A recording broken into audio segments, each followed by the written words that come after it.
রাতে তারা boring feel করবে, তাদের যেন মনে একটা ভয় ভীতি এরকম একটা অবস্থা তৈরি হবে।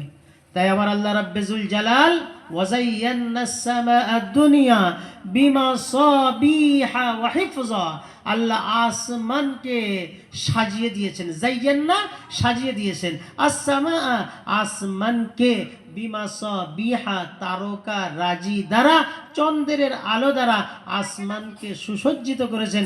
বান্দা যখন সূর্য ডুবে যায় আসমানটা বোধ অন্ধকার হয়ে যায়, যেন দিলটা কোনো অন্তরটা যেন কত ভয়াত্ম হয়ে যায়, অন্তরে যেন কত কাঁপকাঁপুনি শুরু হয়ে যায়। এই আকাশটাকে আল্লাহ 1 ঘন্টার মধ্যে সাজিয়ে দেন।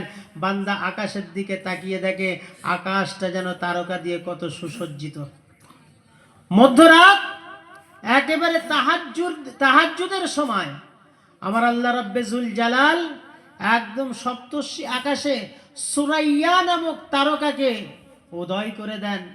মানুষ ভোরে তাহাজ্জুদে উঠবে, আর তাহাজ্জুদে ওঠার পরে যদি আকাশটা একেবারে অন্ধকারচ্ছন্ন থাকে, তো সে সময় মানুষের দিলটা যেন কত আতঙ্কিত হবে, কত ভয়ত্ব হবে।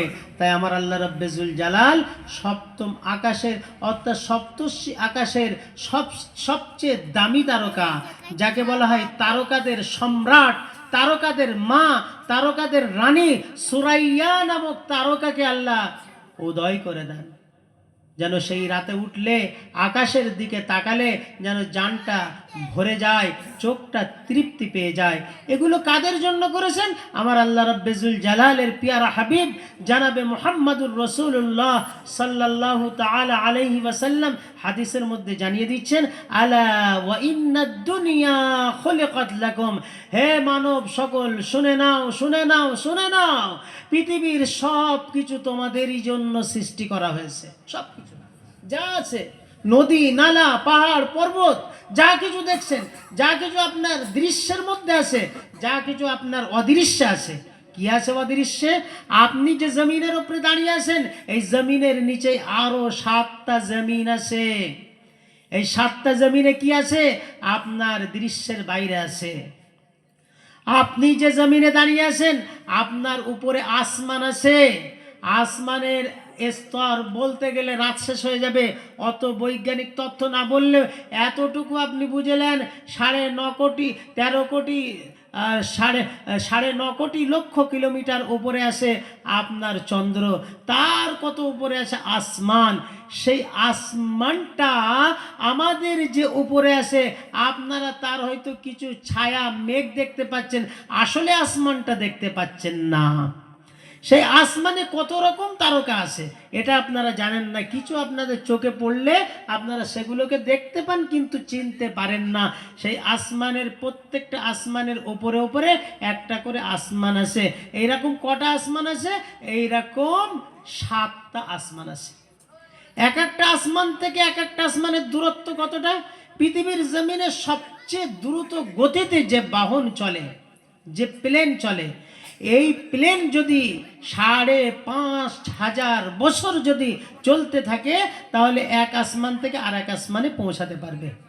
তারপরে দ্বিতীয় থেকে তৃতীয় আসমানে আবার 5,500 বছর চললে আবার দ্বিতীয় আসমানে পৌঁছাবে, দ্বিতীয় থেকে তৃতীয়। এইভাবে কোন গাড়ি চলবে? আপনাদের অটো টোটো নয়, পৃথিবীর জমিনে সবচেয়ে দ্রুত যে চলতে পারে এইরকম বাহনে গেলে সেই এক আসমান থেকে দ্বিতীয় আসমান 550 বছর এইরকম চলতে থাকবে। কে সৃষ্টি করেছেন? আমার আল্লাহ। আমার আল্লাহ বললেন, ও বান্দা, আমাকে চিনতে পারছো না? আল্লাহুল্লাযী রাফা'আস সামাওয়াত বিগাইরি আমাদিন তারাউনাহা। হাওড়া ব্রিজ দেখতে যাই মানুষ কত। আমি কিছুদিন আগে হায়দ্রাবাদে গিয়েছিলাম, তা আমাকে কেউ জিজ্ঞাসা করছে, বলছে আপকে মহা হাওড়া ব্রিজ বহুত মশহুর হ্যাঁ না? আমি বললাম হ্যাঁ মশহুর তো অবশ্যই। বলছে কেন মশহুর?